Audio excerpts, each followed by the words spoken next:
Ready?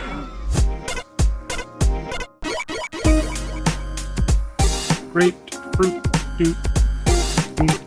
Hello and welcome to Rhythm and Pixels, a video game music podcast. This is episode 27-8, and we are your hosts. My name is Rob Nichols. And I knew it was 27-8 somehow. Gotcha. I was just stalling to make sure that I was recording, and I totally am, so it's all right. It happens every once in a while. Sneaky. Every week we listen to great video game music from all consoles and all generations. We hang out, we talk about them, we listen to great music, we listen to great music with you. We know you like good music, we like good music. That's what we do. We hopefully even like a little bad music, because every once in a while there's a hankering. Yeah. Well, for bad crapulence. For bad music, I don't know, man. For bad crapulence jams. Oh yes. The worst part is, like, I've thought about us doing an episode specifically titled like bad music, but it's so subjective that I don't even know how that would work. I mean, I guess we could do like fun, because I don't want to do bad music, but like, because then I wouldn't want people to listen to it, because it would be like, oh, this is just not good sounding. But maybe we can do funny music where it's like, okay, this is so bad it's funny, and we can just play a little bit of it and then just talk over it. That could be interesting. I have to do some real thinking about it, though, because it's a rarity to come across where it's like, this is a track that's not, it's like not great, but I also remember it enough to go get it. So, but it's something to think about for sure. Well, good. Well, I'm glad you like it. Thanks for listening to the show. We'll see you next week when we have some more great Rob and Purnell chat. What a talk show. What a show. So how's life been treating? Oh, it's been okay. It's been a little bit better. Today was a little hectic. So I had to go to the dentist, and Christy had the car, and I had to like shuffle things around. That's You had to hitchhike to the dentist. I had to hitchhike. Let me tell you, and so I had my thumb out on the road, and a truck picked me up, and he offered to do my teeth. He was like, I got a hammer. Something's got to come out, right? He tried to take one, but I assume he wanted to take one as the toll for giving you the ride in the first place. It's 2 molars for every 4 miles, he told me. And I said, I'll find another ride, sir. I'll find another ride. But you say that, and yeah, I do see 2 missing teeth. You've noticed I'm keeping my mouth like kind of halfway closed. I'm like, for now. I'm so embarrassed. I'm so embarrassed that I hitchhiked again with my teeth. Why do I always make this mistake? Because you got to get places. I got to get somewhere. I did download a bunch of games on the PlayStation 4. I don't know if I talked about this last week. I haven't touched them yet. I'm going to. I've been watching The Circle on Netflix. What's The Circle? It's a reality show where people go into a building, and they all are in their own separate apartments, and they can only talk to each other through text, a big text chat, and then they have to vote each other off. So you're creating. So some of them, they have a profile with their picture, and like they have like a picture and like a little bit about themselves, and then they just chat with each other. In other words, it's Facebook. Yeah, it's Facebook, and then they vote, and then they rank each other, and then the top get to vote off the next one. And it's really interesting. Some people go in there being themselves. Some people go in there playing a completely different person. A lot of people do. This season. This is the second season. I fell in love with this show because it's so weird, and it's just so. It's genuinely kind of like fun. It's just fun because, like, again, there's no like actual fighting person to person. They never see each other. So it's just like after four text conversations, they have to judge whether they like this person or not and vote them out. That's pretty much the show. It's very interesting. It's online dating, the show. It might be. I don't know. I'm sorry, online friending. Yeah, friending, online friending. I don't know. Maybe you can watch it and get some ideas on like how to like change things up. I don't know. I need a damn miracle. There's like Miracle on 34th Street. To watch that. Miracle in Wilmington Street. I don't know. I forget what street you're on. That would be a weird street. Let's not say what street you're on the podcast, but I do forget. I do forget. I know where you are, though. You're by that. I know where you live. I know where you've been last summer 10 years ago. Dun, dun, dun. But yeah, so I'm looking forward to playing Rez again. I just love Rez. And that was one of your downloads? Yeah, one of the downloads. And also Horizon Zero Dawn. Yeah, I Okay. need to resume that one, honestly. That It one was looks. fun, though. People loved that game when it came out, and I just was like, I don't know, maybe I'll get into it. And now I have the opportunity to, and now I'm wondering if I want to get into another adventure game when I haven't finished Persona yet. No, you should finish Persona. See- You're already near the end. How am I near the end? I've got to be only halfway, right? You're at the arc. Am I at the arc? Yeah, you should be, because you beat the freaking spaceport. Yeah, I beat Amazon, and now I got to go on to the next thing. So that's the arc. Amazon. Yeah, so the next thing is the arc, and then there's like one thing after that. Oh, see, I'm wondering because I have like 50 to 60 hours in that game, and you're like, I put like 400. Yeah, but I also played on the hard difficulty, and I was doing a lot of crazy crap. Oh, okay. So as long as I'm not worried about like playing on hard and doing crazy crap, I should be okay. Yeah, you might still have like a good 20 hours left. Okay, well that's 10, fine. 20 hours, but yeah. Okay, well But if you stop now, you've thrown away like how many hours? yeah, all right, throwing it away. You threw it all away, Rob. Well, yeah, I mean, you get that conclusion. You gotta see how it plays out now. I do. I'm interested in the other characters. The main character, they've given a plot, but they didn't really give him a name, and they don't even give him eyes. So I don't have a whole lot invested in the main character. Yeah, because you're supposed to be the main character. Yeah, which is Which interesting. do you like that? always bugs me. I've never been a big proponent of that because you can't truly be the main character in a game where the narrative is purely written out. Like in a Western RPG, they usually make it so open that you can be like, I'm going to be a pickpocket, or I'm going to be the guy who saves the children from the orphanage. Yeah. From the orphanage, or I'm going to be the guy who becomes a miner. Like, you get all these open-ended routes you can take to make your character yours. But in a JRPG, they give you the silent protagonist, but most of your choices barely matter. Social links are a nice twist to that because at least you can say, I befriended this guy or whatever. But all of those friendings have a predetermined narrative arc. It's just a matter of did you say the right thing or not. So even there, you're not really that person. You're just following their trail and just saying the right thing when the game prompts you to. So I like the story, and I like seeing those interactions with my character, but he's not really me. Yeah. I'm just kind of filling his shoes until I have to make a choice. Exactly. Also, he's a Japanese high school kid, you know? And yeah, he's white and wear glasses. I'm white and wear glasses, but you're not. So, like, you can't exactly, like, fill those shoes, you know? But at the same time, you kind of have to roll with it a little because I always find it funny, right? When people do the whole quote-unquote waifu talk. And it'll be like, so who'd you waifu'd? And I'm not going to say it ever again. That was me solely doing it for that purpose. I appreciate yeah. Me and the listeners appreciate that. But when a person's like, who did you end up dating in the game? Who did you end up marrying in the game?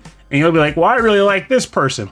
And then you get that subset of people where they're like, that's like for pedophiles or something creepy like that. It's like, you do realize that in the game, I am playing as an 18-year-old or a 17-year-old. So I'm filling his shoes for the sake of the game. Yeah. I'm not going to be like, well, I know. I'm the 17-year-old kid in the game. How can I date a 40-year-old? But they ask you to even put your name to name the character, you know? And so I find there's like a disconnect there. I would have preferred, that's why I looked up what his name was in the anime and just named him that. Because, Ren? Yeah, because I would rather make choices. And this is another thing that kind of bothers me because I was looking forward to making choices that would not be like how I would do it. So maybe I would be kind of a jerk, or maybe I would make maybe chaotic choices that I wouldn't. But then throughout the game, it's Persona. You got to be nice. You got to say the right thing to the person at the right time to get your rank up. And so, in a way, I feel like I'm actually like if I'm having a conversation with Makoto and she's telling me something really important and sad in her life, I feel like better treat Makoto right. Exactly. I'm not thinking like, oh, I feel so sad for her. Let me tell her something nice. I'm thinking, let me just tell her something nice so I get points. Yes. And that's what bugs me about that kind of stuff. It's like, I get it from a game. And not girlfriend points, monster points so I can fight more monsters. I need 3 musical notes. Yeah. And so I'm like, it feels a little less genuine. And I'm interested in the story. I'm interested in the characters. The story they've given them to most of them is heartbreaking, and I really like that. But the way you interact with them and as the main character, I have a bit of an issue with.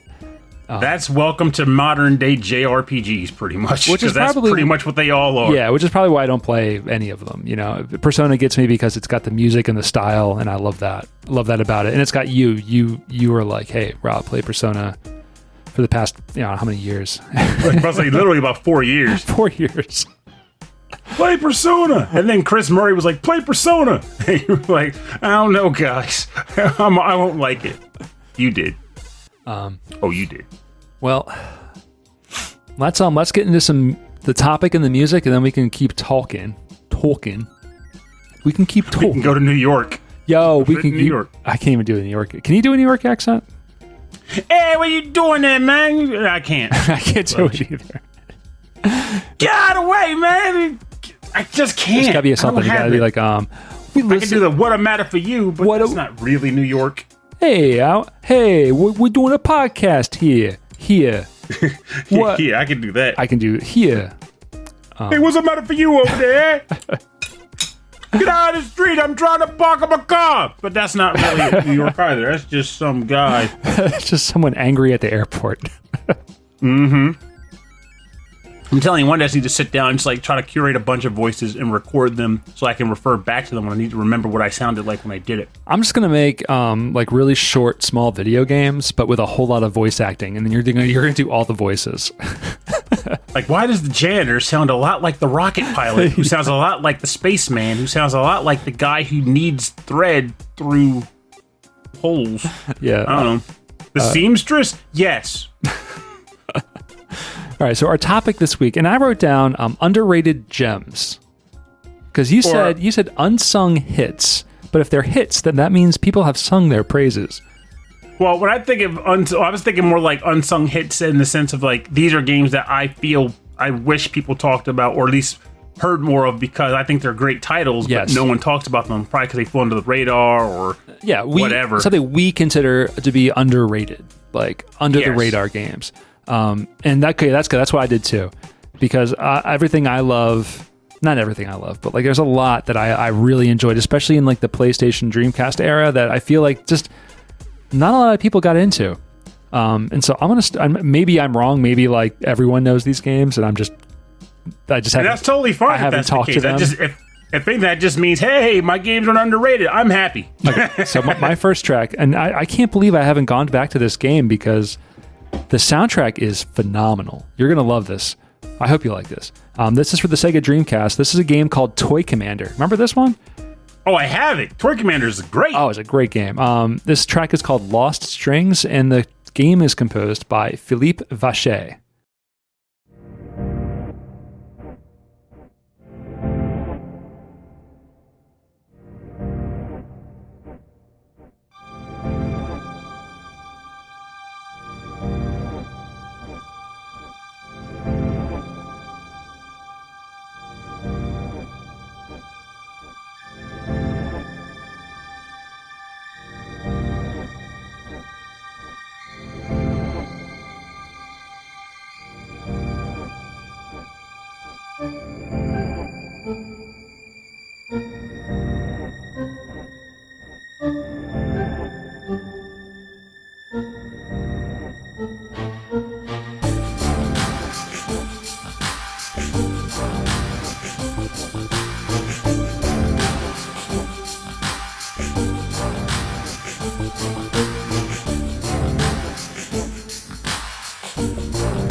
You're listening to Lost Strings from Toy Commander for the Sega Dreamcast, composed by Philippe Vacher.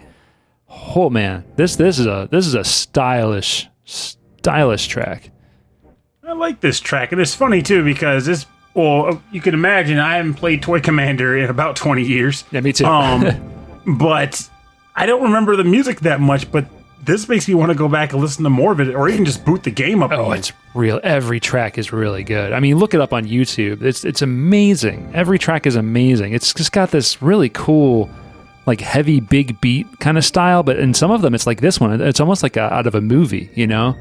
And that would make sense too, because, Toy Commander had a weird style to it. It was so it was toys. It was basically the whole premise of the game was like a boy playing war with his toys, like literally just playing war. But when you actually ran the missions and stuff, they felt kind of serious, like you were a plane doing bombing runs on the kitchen sink, and there were actually gun turrets set up on the kitchen counter. That's what shooting at your plane. That's what I loved about this game. It didn't take itself so seriously. Like, oh, it's like a little. You can play as a little toy plane or as a little toy car, but you're not like in the desert or something. You're actually in the living room, where you're in a sandbox.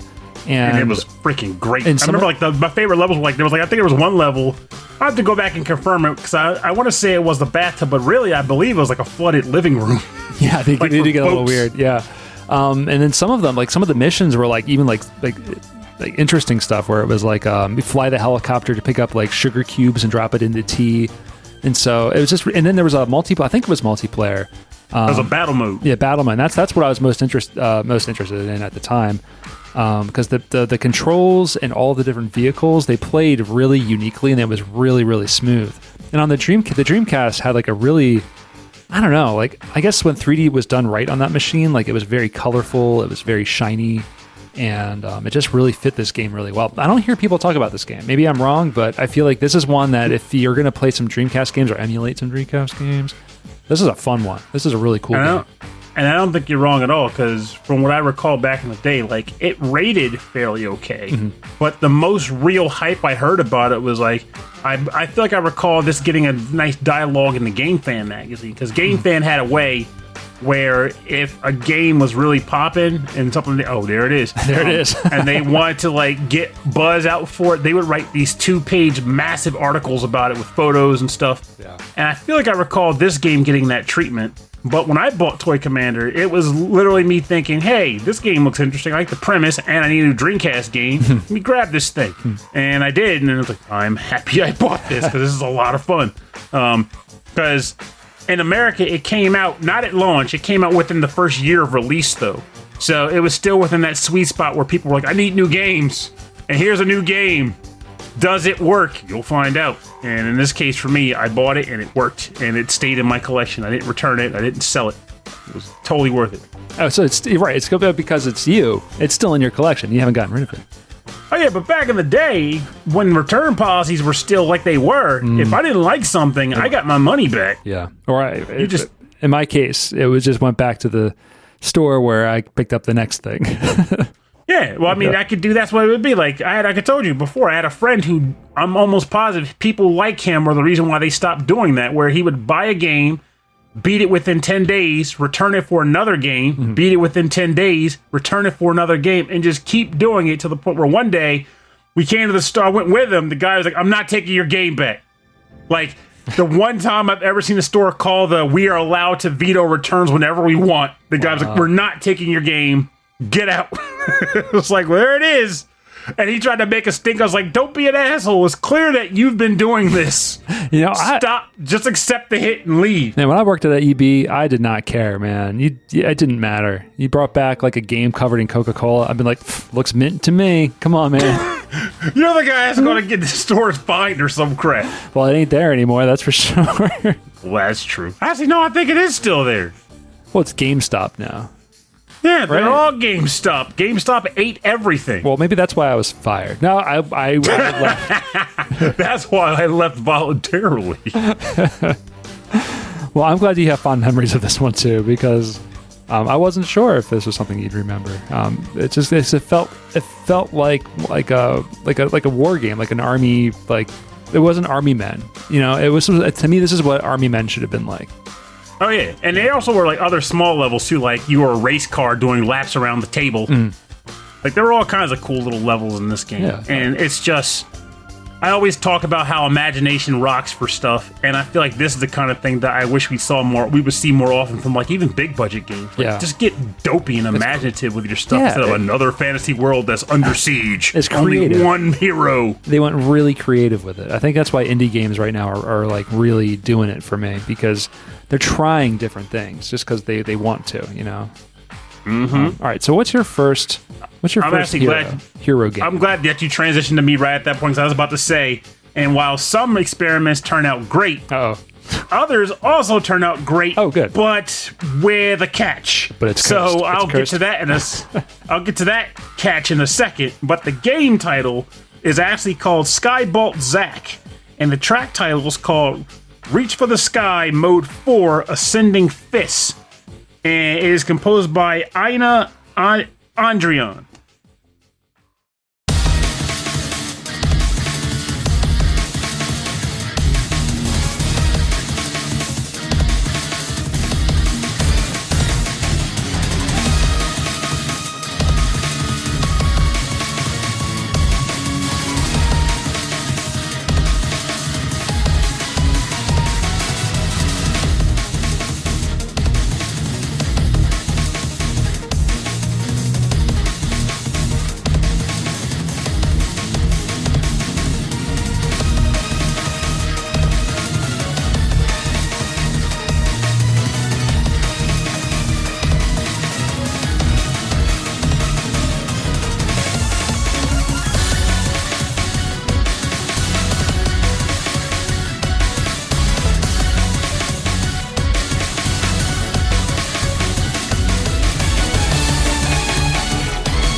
Welcome back.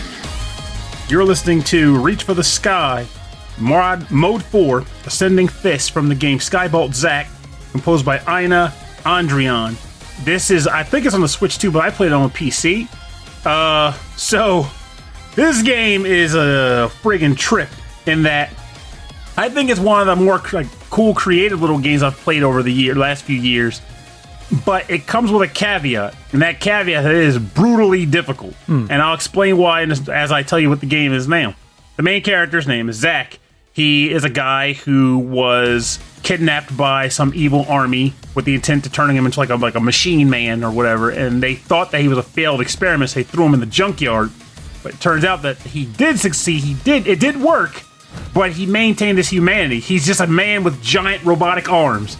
And the premise of the game is you're trying to blast back to fight back and defeat this evil army. And each stage consists of a bunch of robots that are like just stationed all over the place, springs and machines and stuff.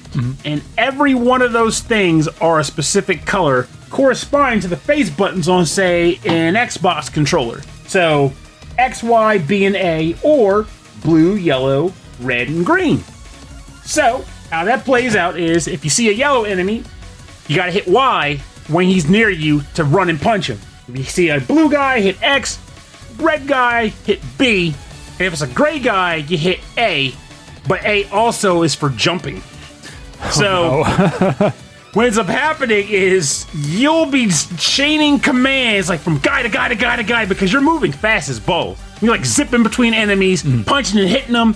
Sometimes you gotta like mash the buttons constantly. Sometimes the enemy will have a shield that's for one color, but when you punch him, he'll move the shield and you have to use the other button. It's like it's like in Sonic, like Sonic Adventure or whatever. There's other Sonic Team or whatever, where it's like if you jump and hit a button, it kind of like homes in on the next enemy. Yes, but you gotta hit the right button to do the homing. Oh, geez. And then the thing about it is like, so when you were listening to the track just now, the first half of the track is like the normal music for that particular stage. However, if you get a combo over like 50, the second half of the track is what starts to play. Oh, interesting. So it's almost like, hey, you're kicking butt now. Let the music show you how it's done. And it's like, you're like, I gotta keep this up now. And this keep a game score going. is all about combo. Like a third of the screen is a giant meter for your combo. Yes, It is not letting you forget about it. So, like Rob was saying that he saw a speed run that took like 20 minutes. And that's one of those cases where someone would see that and go, this game is really short. But here's the trick. I bet. One, it's mastering the game to get to that 20 minutes. That's going to take you a crap load of time. And two, the game has an interesting design to it as well, where you'll go to a stage, and as you're playing through it, there are multiple exits on the other side of the stage. So if you're doing really well, you're likely going up, like horizontally upwards. And that's the harder route of the stage. But if you get to the exit on that route, you're on the harder route of the game. You get more points for that too, but you're on the harder trajectory. And then you move on to the next stage, which also splits. And the next stage, which also splits. So you're trying to play an optimal route through the game. But that doesn't say you can't just like play through the game and just like do like the lowest ranked stage every time. Yeah. But like there's definitely a fast way to do things. It's like a shoot 'em up, right? Where like you can survive, right? You can play through this game and you can survive. Maybe you can even do it on one credit, but you'll survive. But then there's like an optimal way to score points, you know? Exactly that. I totally And get I gotta that. tell you, you'll struggle, but when you get that run going and that combo kicks in and you just got the flow going, it feels so good. It's like, yes, I got this. And your guy's just dashing around the screen, hitting springs and crap. It is gold. It is a fantastic game that no one talks about. And I don't think it's because of how difficult it is. I just think most people don't even know it exists, let alone that it's a challenge. There's just a lot of games out, you know. Just so much is coming out at one time, you know. Things that, oh, for sure. Yeah. But that's why I think episodes like this for things factor in, because one, I do a lot of reviews, which means I get access to a lot of games I didn't spend money on. So I can be like, this is not just a game I review. This is a game that if I'd known it existed before the review, I would have paid money for this. But not just that, but also I every once in a while still come across games that I didn't review. I just stumbled across it while browsing stores. I was like, this looks like my jam. And there will be a game like that coming up later in the show. But well, for me, it's like kind of mining my nostalgia or my limited nostalgia and remembering like, wow, this was a really interesting game, but this one coming up, very interesting. I don't think a lot of people talk about it. Maybe it's not even regarded as good, but I think it's still worth people's time just because of how strange it is. This game is called Super Magnetic Neo. No. Don't. You got me to buy that on my iPhone like ages ago, and that was a cool game. Wait, no. I'm thinking You're thinking about Major Magnet. Major Magnet, yes. No, this one is Super Magnetic Neo. That's right. That's a cool game.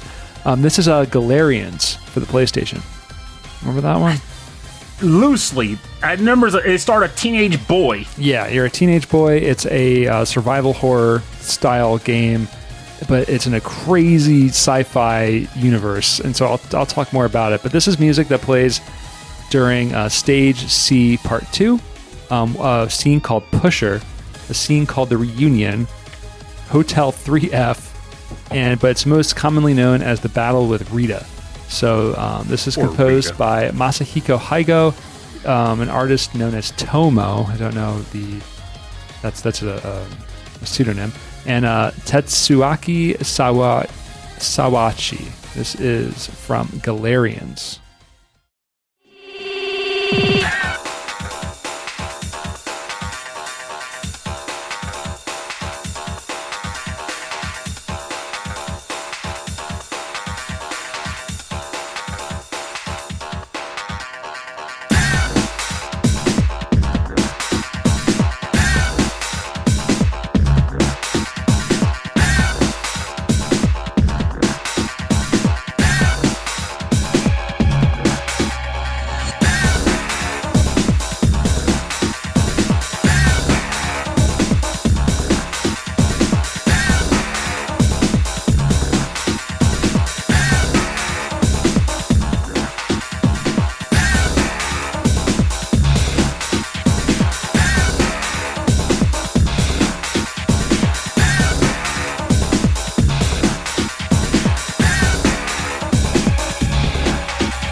All right, you're listening to, we're just going to call it The Battle with Rita from the game Galarians for the Sony PlayStation, composed by Masahiko Haigo, Tetsuaki Sawaichi, and Tomo, Tomo.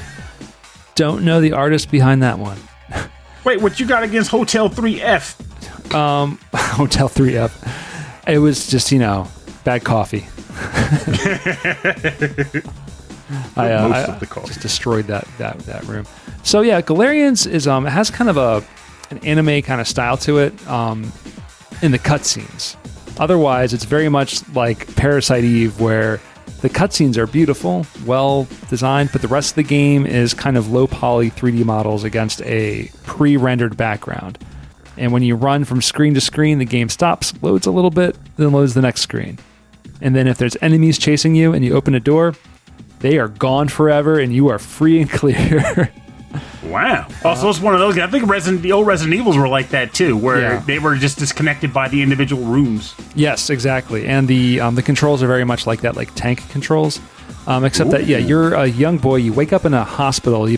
Experiments have been run on you, and you suddenly have psychic powers.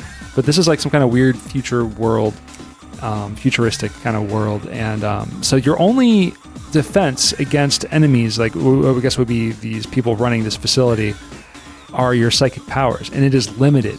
I mean, you have to find items which are pills and like syringes, and you shoot yourself up with drugs to give yourself these powers, and that's all you have in the game.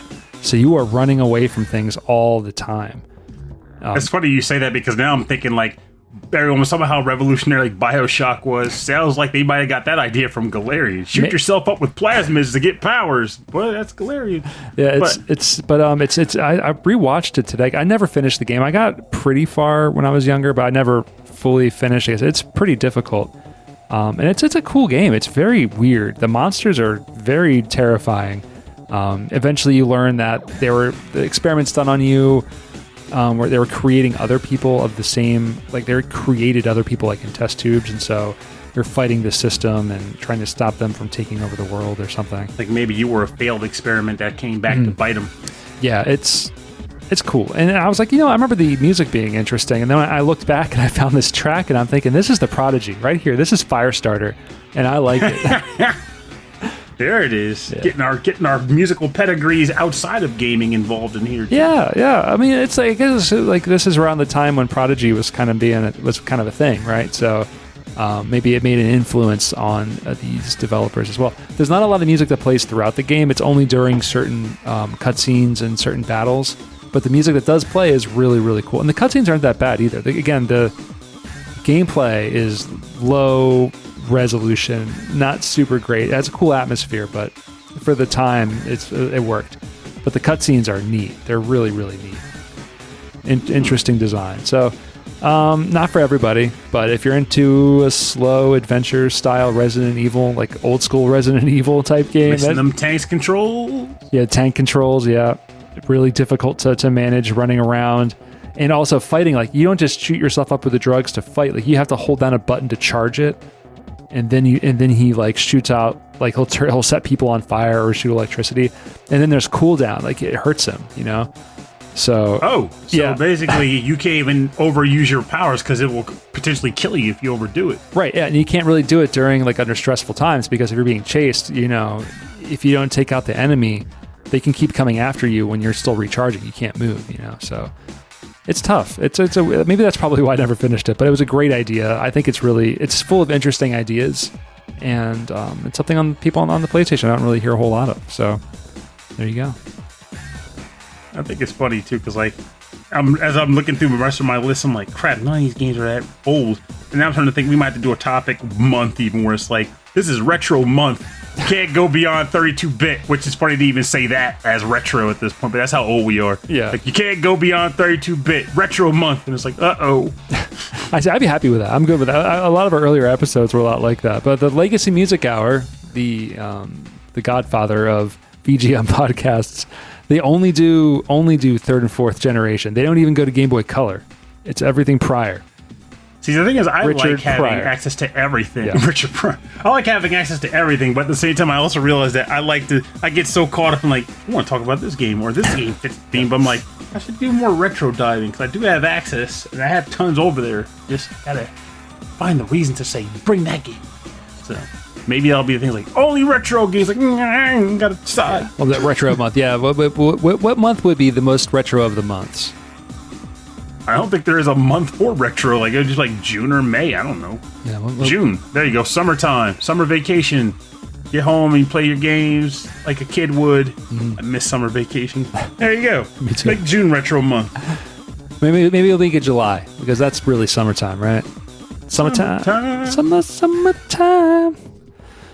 Was there a Wild West, like Wild Wild West video Yeah, Will game? Smith did both of. Well, yeah, but I'm sure it was terrible. There's got to be. Hold on, I'm looking it up. Specifically related to the Wild Wild West movie that starred Will Smith, right? Movie video game. There's got to be. There's got to be one, right? There's a game called Steel Assassin Wild Wild West. It's probably not it. Yeah, I'd say you should look it up on the next break because Oh, that one no, might take it a little is. mining. It actually was the game. Based on the 1999 film, We Were But Babies, Pernell. I know. We babes playing Dreamcast. Or It received- being excited for the Dreamcast launch. Yeah. It received mixed reviews. Like the movie did. They said it was better than a rattlesnake in your boot. Well, That sounds like a marketing review. yeah. Or also, like, it could be worse. Hey, Woody liked it. All right. Not so much with Buzz. Okay, so it is an interactive 3D world with puzzles, and it sounds boring. Okay, Pernell, what's your next track? Thank heavens it is not Wild Wild West. Get that mess out of here. Damn it. But the game I did have, while fairly recent, I still feel as though it definitely is an unsung game. Because aside from, I've never heard anyone talk about this game at all. It is called Get a Grip Chip. And the track title is called Eat Hot Chip and Lie. And it is composed by Stimmerman, a guy who I want to get on the show someday now because of this game. These are some weird titles. I I like work for it, man. Eat Hot Chip.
This is like one of my favorite tracks of the show.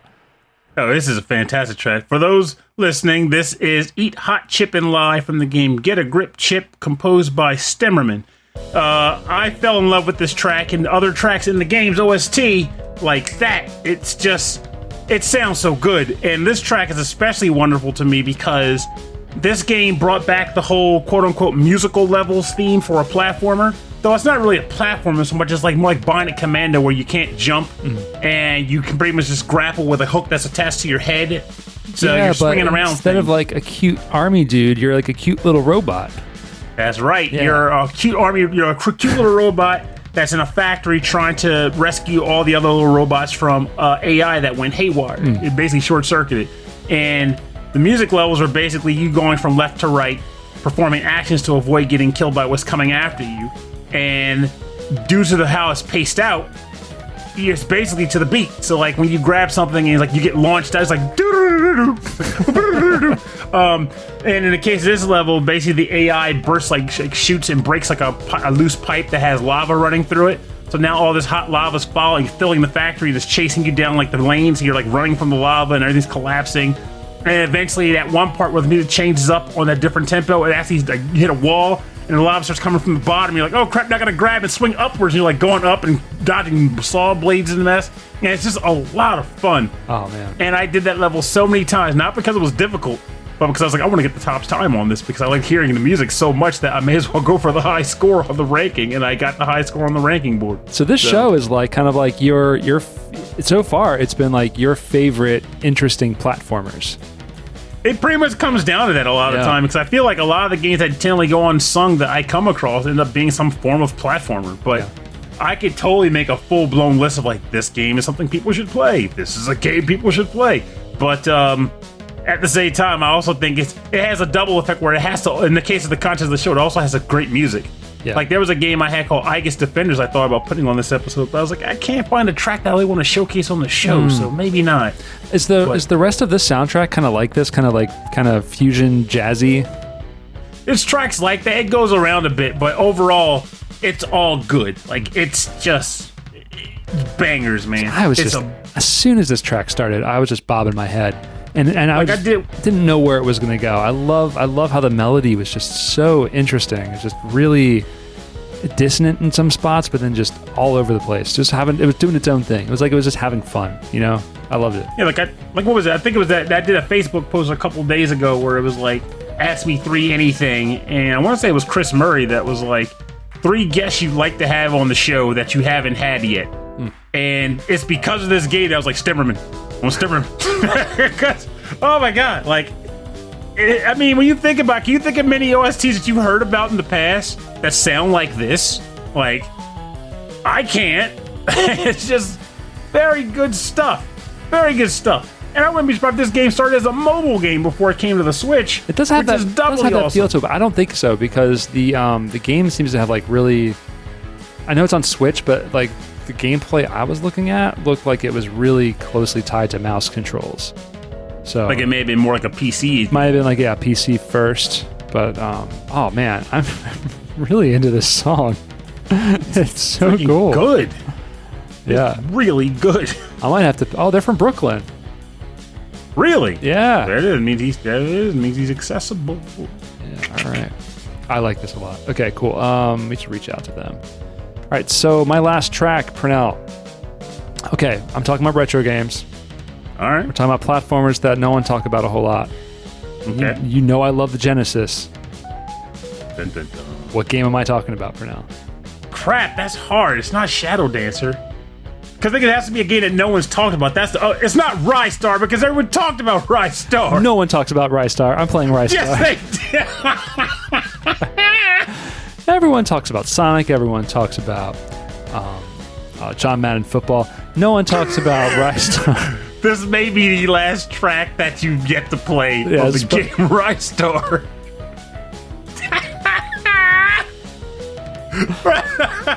Was it actually Rystar though? Hell yeah.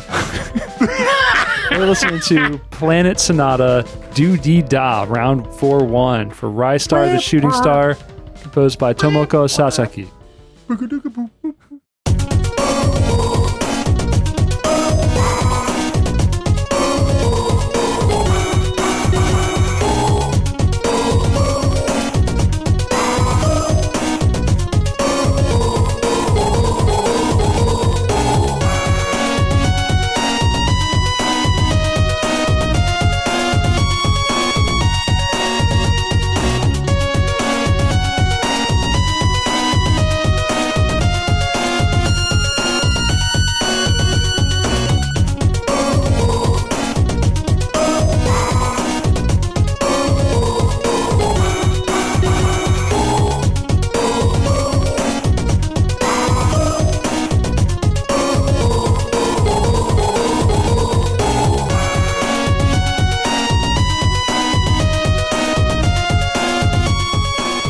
This is the Planet Sonata, round 4-1, Do-Dee-Da, from Rystar, the Shooting Star for the Sega Genesis, composed by Tomoko Sasaki. Yeah, okay, I know. It gets a lot of praise, you know, but people who play the Genesis or have fond memories of the Genesis, a lot of people don't remember Rise Star. You know, I think Rise Star flew under. You know, Yeah, people remember Ultra Beast, people remember Toe Jam and Earl, people remember all that fun stuff. But like when you think about Sonic Team, Rise Star is a gem, an absolute gem. I think even back when it came out, the reviewers were like, "It's too slow." Like I wanted it to be more like Sonic. And like, it's a great game. Yeah. And this level, the music for the Planet Sonata stages, I thought was surprisingly cool because so this is a Genesis game. Mm-hmm. So every time it was like, bop, bop, hip hop, yeah. that was actually meant to resemble like animals singing, like a bird, like birds singing on the stage because it was a musical planet. So. And like, there were some areas even where like there'd be like a bird that's kind of just like perched somewhere being a jerk, and if you smack him with your head, he'll like get out of the way and start singing, and it would change the music even. Yeah, so at the beginning of the stage, there's a few of them all lined up, and you have to sort of find the sequence of them and make, or I think maybe it's like the end of each stage, you make each one sing, and then as you make them sing, sequentially they make more of a verse, and then at the end of it, which is this song, they all sing together and it forms this final song together. And it's really, I mean, having sampled sound on the Genesis isn't always the best. It's not always a great idea. And this one, it's pretty rough, but it's still really musical, and it just fits the music really, really well. And it fits the stage well too. It's all very thematic. And it's funny, because I realized when this started playing, it's like, that means he does have at least one more track left, because you never played 4-2. I did not play 4-2. I do like that one. I feel like I played my favorites on the show. I mean... That means the next time you pick a Rise Star track, it's going to be you rummaging through the bin, technically. It's like, here's that track that I didn't care much for, but it's in the game, so here you go! Like the last stages, like 5, like World 5 or World 6, so they are, I think it's 6. It's interesting. It's very, very interesting, but it's a little hard on my ears. So I'm not as into it. But the ones I picked are like the ones that I hear and I just nod my head and I go, yeah, this is a jam. I like it a lot. I still say Busy Flare and the first level to Planet Splashdown are the best tracks in the game. The water stages. As much as I don't like water stages in games, I tend to slow things down. They're actually great in Rise Star though, because you do the dash and you're just blasting through the water. He's so fast. He is the frog suit from Mario 3. It's just he flies through the water. So it's a great game for people who are looking for not the most challenging but a very fun platformer experience. Like Rise Star is just a great game. I wonder if I'm hoping it's got a re-release somewhere in like some collection on a modern console. I don't think it did, unfortunately, because because my first thought was going to say, well, we can double check this because it's been a minute, but I was going to say, was it in any of the Sega Genesis collections that got dropped? And I don't recall seeing it in any of those. Yeah, I don't think so. It doesn't look like it, and that's a shame. It's a shame. I love a little Rise Star, a little guy. He's cute. I think, and for good reason, because Rise Star is awesome. All right, so what's your final track? I was actually very challenged on choosing my final track, but I think I'm going to stick with this one because it's another game that I feel I've heard people claim they wish more games existed like it, and I even just recently reviewed a game that was like, it brings back feelings of Gauntlet. So I'm like, well, here's a game that does a better job of bringing back feelings of Gauntlet. And it is called Hammerwatch, and this track is titled Metal Chambers, and it is composed by Two Feathers.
Welcome back. You're listening to Metal Chambers from the game Hammerwatch. I played it on PC, but I think it's actually on like Switch or maybe Xbox 360 too. But it's composed by Two Feathers. This track, I think it's very nice. It's like a nice, more relaxing sound compared to the stuff I was playing earlier. Though I guess Eat Hot Chip and Lie can be a little relaxing too if you get rid of all the. But without those, it's just not the same. So keep them in. The game itself is pretty sound. Like originally, I had never heard of it. I ignored it, didn't pay attention to it. But I had a friend. Well, he's still my friend, named Matt, who was looking to find some games to play together on Steam. He came across this game and he convinced like a couple of us to just go out and buy it, specifically to play online together in co-op mode. And I bought it just to just appease him. Like, okay, I want to hang out here. I bought this game, not expecting to like it, and I ended up liking it. It's not a complicated game. It's very simple, but again, it's basically like Gauntlet. You choose a hero character, and there's like a campaign you play through, and monsters spawn from generators. You kill the monsters, you kill the generators, you find items in the area. You level up. You can level up your stats. Even straight down to like where the monsters are all coming from, like one little square, and they all and you have to like, destroy that little square to stop the monsters from coming. That's amazing.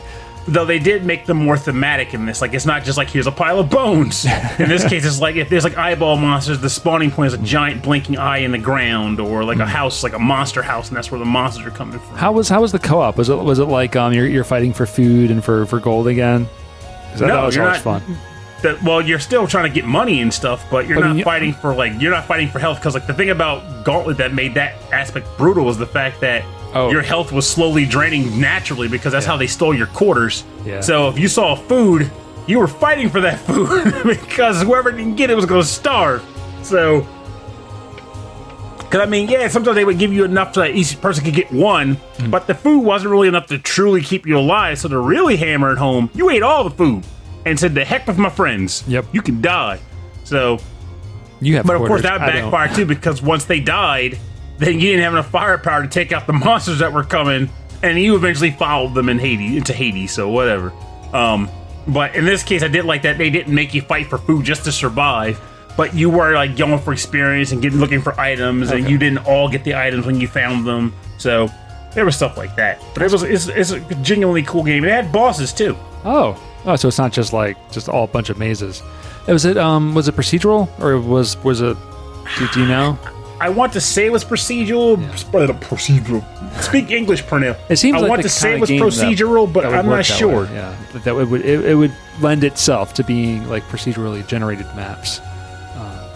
Personally, I've always been anti-procedural, because while on one hand someone might say, "Yeah, but it's infinite playability," my philosophy is, if infinite playability should come from characters and builds and stuff like that, but I want level layouts to be meticulously curated, so you can say, okay, they intentionally put this monster generator here because it's a bottleneck, and if you got to get there, you got to do X, Y, Z versus the algorithm decided on it.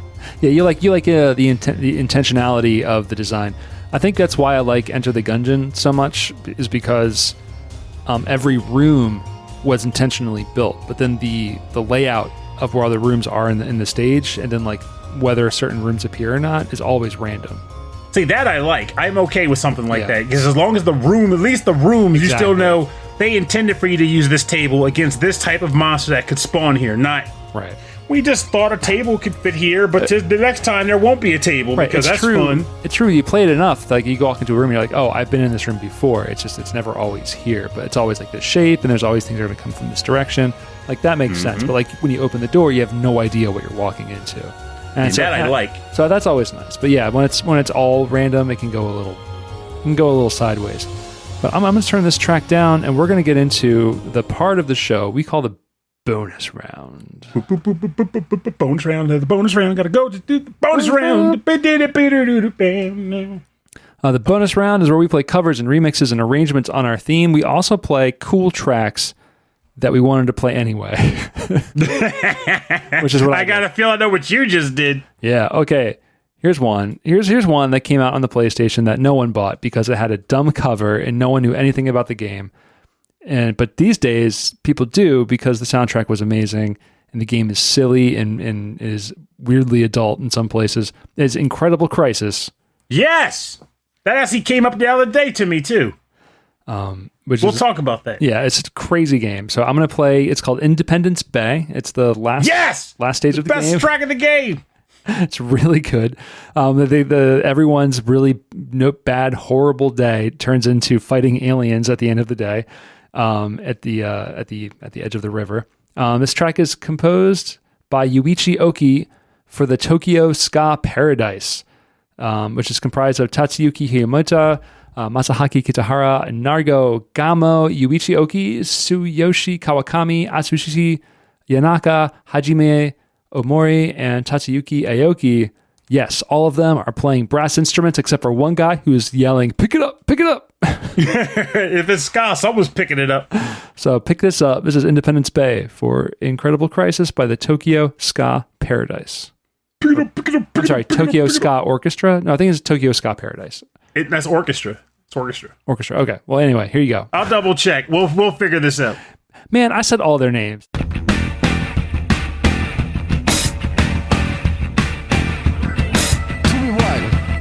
Survival. Plastic through like future.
Jasmine. Who doesn't like a little bit of Jasmine? Jasmine. This was Independence Bay from Incredible Crisis. That was composed by Yuichi Oki for the Tokyo Ska Paradise Orchestra. All four of those words for the Sony PlayStation. Man, that was a good track. And it's funny too, because like someone brought this up in a collectors group that I'm in, and they were asking about like if the game was good. I can't remember if they had just gotten it or if they were playing to get it. And I was like, get it for the music alone, let alone the game proper. Yeah. And here's a track to just let you know what you're getting into. And of course, I gave them Independence Bay because this track, along with Etsuko and the Golden Pig and Teneo Dance Hour, those are like the iconic tracks from the game, I think. Yeah, the Teneo Dance Hour is the best. I think I have played that song on the show before. That was like the last one I played. It's so good. And it's such a cool premise for a game too, because like you were saying earlier, the family is just having a weird day, and each level is a different family member doing something.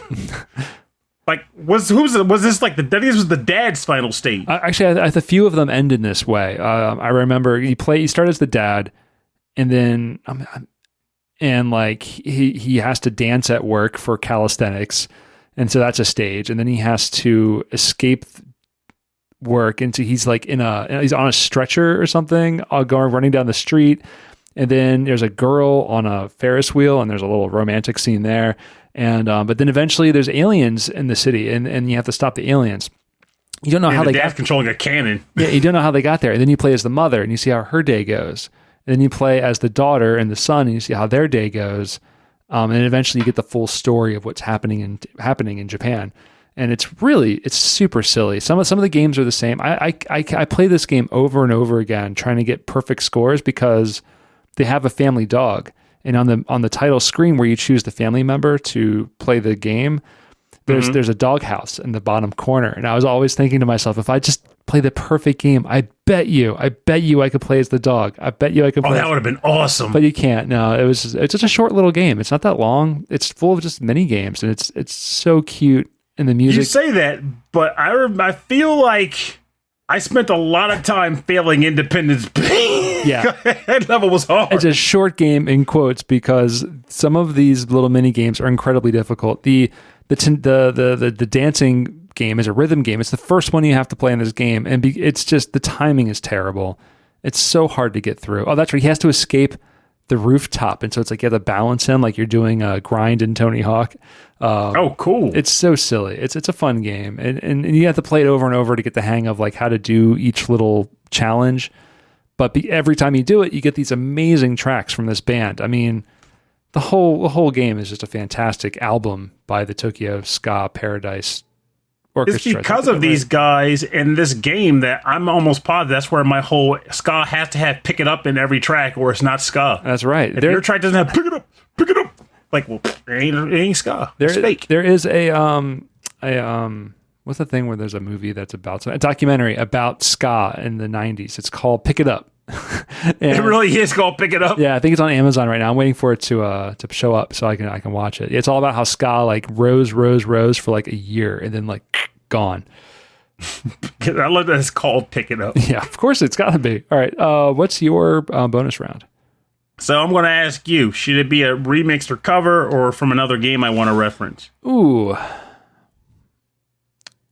Well, let's hear from another game, unless you really like the cover. I'm okay with the cover. The problem is, like, it's from a band that we've played plenty of times, so they don't technically need that hit right now. But we could play it. How about this? All those clicks, all those Rhythm and Pixels clicks that they're gonna get. All two of them. Yeah, but like we can always play that as the end track because it also would fit better for the ending music too. Okay, great. It would sound good over it. So for my final track, this comes from the game Noitu Love 2 Devolution, which surprisingly I ain't never picked from the game on the show. I looked at the site and didn't see it. But this track is titled Ghost Century, and it was composed by Joaquin Sandberg.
Welcome back. You're listening to Ghost Century from the game Noit 2 Love 2 Devolution, composed by Joachim Sandberg. I want to say, I know it released on PC because that's where I played it, but I think it also got a release on the Wii. So this game, Rob mentioned earlier, it has a very similar feel to, like, visually to the game I mentioned earlier, Skybolt Zack, and he's not off. It's a platformer where you're also dashing into enemies to knock them down and, like, zip around the screen. However, the way controls work in this game are you use the cross pad to walk around, and you move around with the mouse. So, like, if you dash by clicking on an object or an enemy, and you dash into them, and then when you keep clicking on them, that's how you punch and kick and stuff. So a lot of the game will involve you, like, running and then, like, dodging, evading things, but then you see the right enemies, like, okay, dash into them, beat them up, get off of them, run away. And it's like, it becomes this, like, frenetic dance where you'll be on a battle and you see, like, a bunch of objects you need to knock out in order to hit the boss, but you're also going to evade the boss's attacks and know how to just get around and collect items, and all of a sudden, next thing you know, again, you're dancing. You're like, okay, move, jump, duck, dash, move, jump, duck, dash. Like, this feels freaking great. And this track that you're listening to plays on the second stage of the game, where it's almost like you're almost like you're dashing through time, kind of, because in this level, you're like in a haunted mansion. And, like, you're fighting, like, a Grim Reaper and all kinds of crazy stuff. This song has, like, a really specific sound to it, you know? It almost, like, kind of carnival, or not clowny, but, you know. A spooky carnival. Yeah, like a haunted house. Yeah, and then definitely is like a haunted house style stage. And the game itself is how I learned about the guy that eventually made me want to check out Iconoclast, because it's the same guy who made Iconoclast. Yeah, that's right. I was, like, looking at the artwork, and I'm like, this looks really familiar, Pernell. That's cool, man. Yeah, it's like how in Skybolt Jack, like, you have to hit the right color, the right button for each enemy. In this one, it's just, you just have to hit them. You know, you have to hit them right. So get in there and get to work. But also dodge a lot more. So friggin' good. And again, this is another game where I have never heard anybody that I've come across talk about this game. Like, it's only ever been brought up once in the blue moon by, like, you know, a typical fan. So it's like, this is a game more people should have played. It's so good. Or when Iconoclast even got announced, it was like, by Joachim Sandberg. He made this really cool game that nobody played, and now he's making another cool game that no one's going to play. but I'll be honest, but this game it's still available on Steam, I think, too. Like, it's a good title. Yeah, it looks really neat. It's got a cool old school vibe to it. It's not even in a like a 16:9 aspect ratio. You know, it's really neat. So for more information on the bonus round, go to rhythmandpixels.com. We'll have links to all these artists, Bandcamps and SoundClouds and bios, and everywhere where you can buy the music and support these artists.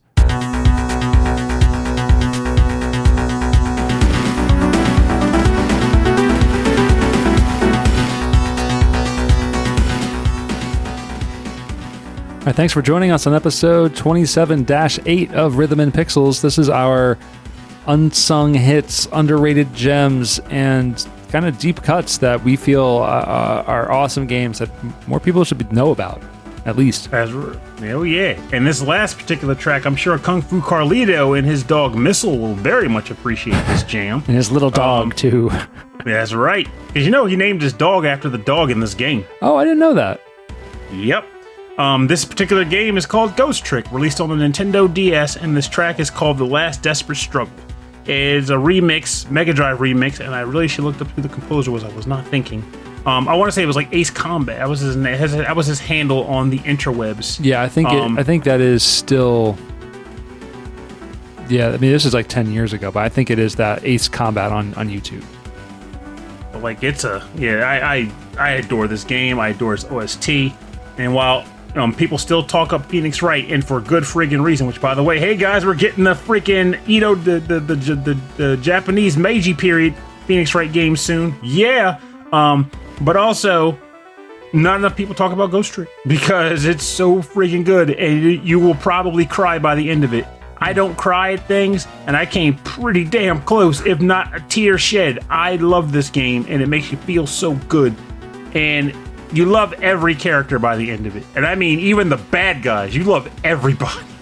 It's just good. So good. This one I need to play. Yes, you friggin' do, man. I can't sing this game's praises enough. And the level that this track plays on, it hits like a truck. You're like, I gotta do it. I gotta do this. I can't fail at this. I gotta do it. Despite the fact that you get retries, it doesn't matter. You're like, I can't fail. It's so good. Makes you feel like this is important now. This is the thing. Yes, exactly that. Like, this is extremely important. I cannot mess this up. Well, I like this arrangement of it too. You were like, we were listening to this a couple songs. You were like, I'm gonna pick this one. You're like, yeah, it's the Genesis sound, isn't it, Rob? And I said, yeah. This is what I need right now. Yeah, buddy. But yeah, I love Genesis sound. I love the Genesis soundtrack too. If you also love the Genesis sound and you want to get in contact with us and let us know how much you love it, you can send us an email. rhythmandpixels@hotmail.com. And if you want to learn more about our show, see a full track listing from all of our episodes, and get access to all of our episodes, go to the website. rhythmandpixels.com. You can check us out on Facebook and Instagram and Twitter. It's Rhythm and Pixels, all one word. We also have a 24/7 radio station playing nothing but 8-bit and 16-bit classics. That's out there on youtube.com/Rhythm and Pixels. And it's also being restreamed to our Twitch TV, twitch.tv/Rhythm and Pixels. You can check out that out there too. And if you'd like to support the show, just tell people about it. Tell your friends. Or you can buy one of our shirts and wear it and then have to explain it to your friends. That's the fun part, actually. Choose a sound team and then fight for them. That's right. Death. We have T-shirts of the podcast logo, of podcast jokes, video game music related shirts related to game company sound teams. So you can get a Kukaheya Club Konami T-shirt, an SNK Sound Team T-shirt, which I think is pretty cool. So check that out. I love how you just ignore Falcom every time. I know. Falcom! Falcom, Zuntata. Check it all out there. I will be selling them until I receive a cease and desist. But until then, go to rhythmandpixels.com/merch. That's all right there for you. Oh, baby. You can also support us by going to patreon.com/rhythmandpixels. There you get a prequel episode every week and a monthly live stream episode every month. Our prequel episode this week is Pernell and I recording a little commercial bit for XVGM Radio. Pernell did a really good voice. I was really impressed by it. It really threw me off. I thought it was really funny. Shot from the hip, baby. I really and you're liked it. to blame. I give dubbed voices an adequate name. What else? Oh, yeah. And also at the higher levels, you also get shout outs on our radio stream as well. So every 10 or 11 songs or so on the radio stream, there's a bumper of me and Pernell saying, you're listening to the show. But there's also a few on there of us giving shout outs to Patreon members. And so we also like to thank our highest members on Patreon at the end of every episode. So I'd like to thank Frankly Zappa, Mike Myers, Vashin8060, That Nick Walker, Ed Wilson of the VG Embassy, Mats Holmqvist, Michael Jennings, Davy Cakes, Justin Schneider from XVGM Radio. I have to get his name right because we were on his show and I know we gave him a hard time for his editing. Like, we play it pretty loose here because, I've just gotten used to how we do things, but they run a tighter ship. They have a format, and we just tried to break their format. We tried to break their format, and I feel bad about that. Sonic Medley, Taco, Harold Howard, Dave Taylor, Reinhard Selkova, Andreas Milberg, Dan Loughton, and you can check him out on twitch.tv/The Phantomeyer. That's PH Phantomeyer. I think he's playing the Gungeon right now, but he's just amazing speedrunner of Contra. Keep in mind, though, he's looking at starting up Phantasy Star 4, which he recently acquired, and he's never played it before, which means he's in for a treat. Yeah, a cold playthrough of that game would be really interesting. So that is Dan Loughton, Phantom Meyer, Sleepy S'more, Steve Miller, The Autistic Gamer 89, Cameron Worma, Christopher Senstrom, Bobby Arson from What Up Funk, Wicked Sephiroth, Carlos, Kung Fu Carlito from the Heroes 3 podcast, rocking one of our Konami t-shirts. It looked really good. I'm really at pleased. the Marvel. I make the designs, but sometimes I don't run a test print of the shirt, so it's really nice to see them come out right. Michael Bridgewater from the Forever Sound Version VGM podcast. If you're listening to the show, thanks for listening, but also I hope you're doing well out where you are. We haven't heard from you in a while. and Brian Pitt. So thank you all very much for your continued support of our little program. It's very much appreciated. Believe us. Believe that. Pernell and I have both received our second dose of the vaccine. We are waiting the appropriate amount of time before we are locked together in the sweet embrace of podcasting in the same room when Pernell has just come back from the gym. Which is also convenient because not only will I smell up the joint, but I also get to retain my very, very close to full Gmail cap. So it's like perfect on top of perfect. Your Gmail cap. Yeah, because whenever you upload a file, it's still considered your file, and there's a cap of 15 gigs, and I'm at 14.5 right now. Oh, no kidding. Okay, I didn't realize it would do that. I was like, oh, our Google Drive's got plenty of space. Oh no. Oh no. But at the same time, I don't have much of an excuse. I got emails in there from like 1999 and 2000, so I can't. Okay. You know what? You gotta clear that out. Those friends that you made in 1999? Dang, there. Gone. Wait, that was me. All right. Everyone, thank you for listening to the show. Thank you for supporting the show. We both really appreciate it. Next week, which would be tomorrow, after the show has aired, which is Thursday, we are recording our Patreon live episode. So that's all the details will be on our Discord. It'll be on our social media, be on the website. It'll be on our Patreon. So that'll be all out there. But for now, I am losing my voice. Have a good night. We'll see you next week. But he's Rob Nichols, and I'm Pernell. And he's doing that Vogue thing with his fingers. I'm striking a Vogue. I don't know what that means. In the Discord chat. But I'll also throw in and remember, even though admittedly my mind and body are all over the place these days, but and remember still come from the heart. So I got that, baby. And this one is very simple in that I know we're all getting tired or are tired or what have you, and you just kind of sometimes just want to kind of keep away and ball yourself up and just not engage with people or do anything. But sometimes, especially in those times, it feels kind of nice to take that energy and still try to do something to help other people, whether it's something massive that you can do for your community or something light and relaxing, like, I don't know, picking up litter on your street, being like waving hello to people you see just because why the hell not, It's just sometimes just being that person that's like, I can help, I can be there, I can be present. It does a lot for you, which in turn does a lot for your community, and our communities need all the damn help they can get right now, especially right now, because people are losing their turf, they're losing their ever-loving tuffets. So be a positive tuffet and keep your tuffet tucked so you don't lose it, because then you'll go crazy. But be kind to people, commit acts of good service to others that need it, or even those who don't, because that's what good people do. And I'm going to eat more Brussels sprouts and stink up my room now. So, hey, the stinky Brussels sprout.